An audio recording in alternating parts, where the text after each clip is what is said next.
Continuamos en nuestra historia sagrada. Ahora los judíos tributarios de los persas, del imperio persa.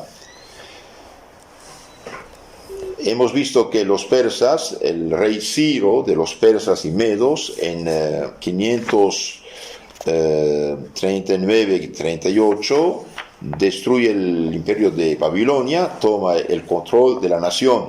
2 años después, a instancia de Daniel, el rey Ciro publicó un edicto, una ley que permitía a los judíos de volver a su país y reconstruir el templo de Jerusalén en 536. Su cautividad había durado 70 años, como lo habían anunciado los profetas. Entonces el rey Ciro, bajo influjo de Daniel, va a permitir que regresen. Después de la publicación del edicto de Ciro, tomaron el camino a Judea más de 42,000 judíos, guiados por Josué como sumo sacerdote y por Zorobabel, príncipe joven de la casa de David. Entonces todavía tenemos príncipes de la casa de David que van guiar el pueblo. Entonces 42,000 personas regresan con el sumo sacerdote Josué y Zorobabel, príncipe joven de la casa de David. Su primer cuidado al llegar a Jerusalén fue la reconstrucción del templo. Dios primero, construcción del templo. Después de muchos obstáculos, dificultades, quedó por fin terminada la obra y se celebró su dedicación con fiesta solemne en 516. Ahora los ancianos, los mayores que habían visto el templo de Salomón, quedaron no muy satisfechos, porque no era igual. Bueno, eran más pobres, claro, ya no tenían el imperio, no tenían el reino grande, pero algo hicieron, ¿no? Algo hicieron. El profeta Ageo fue quien sostuvo el ánimo de los trabajadores, augurándoles que la gloria del nuevo templo eclipsaría la del antiguo, porque el deseado de las naciones lo honraría con su presencia. Entonces aquí vemos el profeta Ageo intervenir, diciéndolos: no tengan miedo, no tengan pena, este templo, aunque más sencillo que el de Salomón, bien se eclipsará, es decir, será más famoso que el de Salomón. ¿Por qué? Porque el deseado de las naciones lo honraría con su presencia. ¿Quién es el deseado de las naciones? Jesucristo. Jesucristo va a ser presentado en el templo de Jerusalén, en ese templo reconstruido por Zorobabel. Después vamos a tener 2 otros personajes importantes que van a intervenir, es Esdras y Nehemías. Esdras y Nehemías. Cerca de medio siglo más tarde, Artajerjes Longimano, mano larga, permitió a Esdras que volviese a Jerusalén con otras familias judías, facultándolo al mismo tiempo para que arreglase lo concerniente a la religión y al Estado. Entonces, de un cierto modo, lo nombra como representante suyo en Judea, en Jerusalén. Entonces va a arreglar lo que tiene que hacer relativo al Estado, a lo civil y a lo religioso. En este tiempo, en el año 447, se dio un nuevo decreto a la instancia de Nehemías, que desempeñaba un cargo importante en la corte de Persia. Por él se autorizaba la reconstrucción de las murallas de la ciudad santa.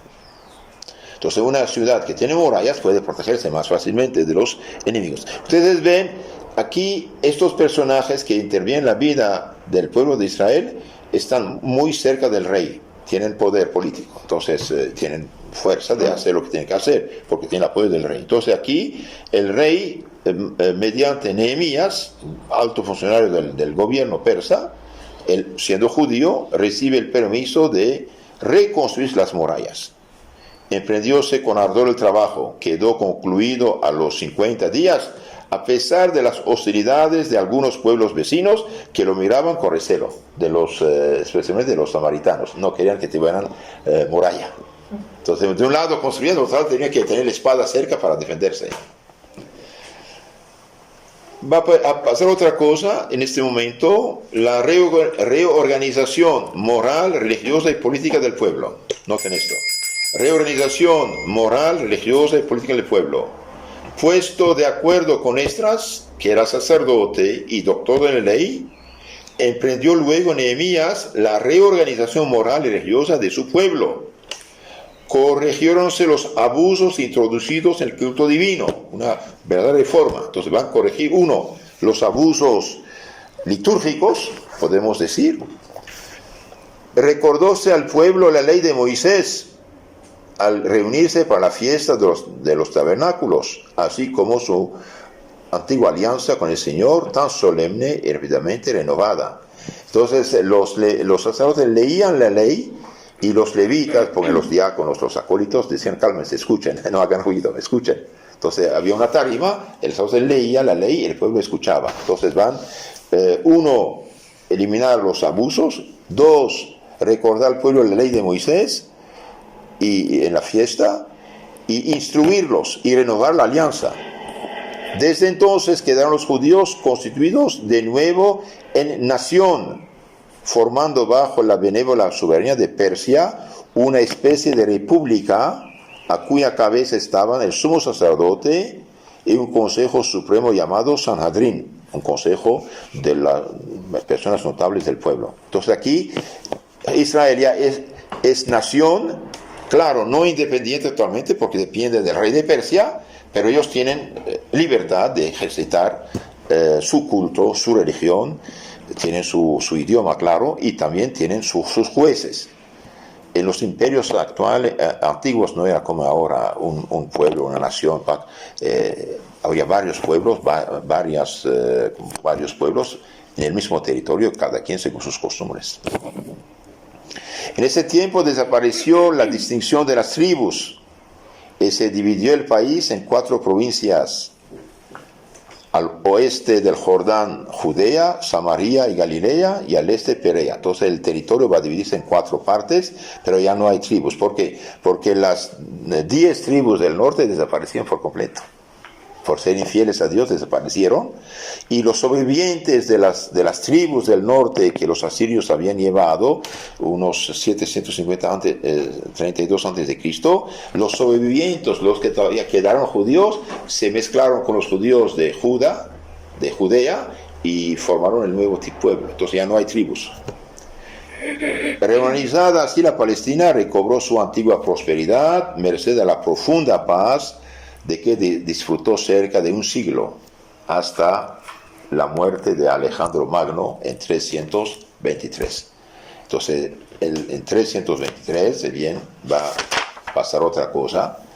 El pueblo judío va a caer bajo el poder de los griegos, el tercer imperio. El tercer imperio de los griegos van a reconquistar el territorio. Y por desgracia habrá judíos, podemos decir modernistas, relativistas, que van a querer asumir y practicar la civilización griega, y lo que va a causar guerras tremendas, lo que llamamos la guerra de los macabeos. Termino este capítulo de los persas. Hay una figura muy importante de los judíos bajo régimen persa, es la reina Esther. La reina Esther va a salvar a su pueblo mediante su tío Mardoqueo de una matanza general planificada por el primer ministro del rey de Persia, Amán. Y lo que Amán había previsto de hacer con Mardoqueo va a pasar con él mismo va a ser ahorcado en la horca que había preparado. Esto lo habíamos visto, y finalmente hemos dicho que Esther, la reina Esther, única que fue exenta de una ley de muerte, obteniendo del rey, su esposo, la gracia por todo un pueblo, es figura de María, única mujer preservada de la mancha del pecado original, y madre llena de misericordia, que no cesa de mediar ante su Hijo irritado para obtener el perdón de nuestros pecados. Entonces, Esther es figura de María, nuestra Madre Santísima. Noten eso también, por favor. El reinado de Dario, rey de los persas, Dario III, 11º sucesor de Ciro, fue destruido. Entonces, en el reinado de Dario III Condomano, 11º sucesor de Ciro, fue destruido el imperio persa por Alejandro Magno, rey de Macedonia, el más célebre conquistador que ha existido. Alejandro Magno reinó poco, de 336 a 323, pero fue un genio en la conquista. Veremos esto otra ocasión.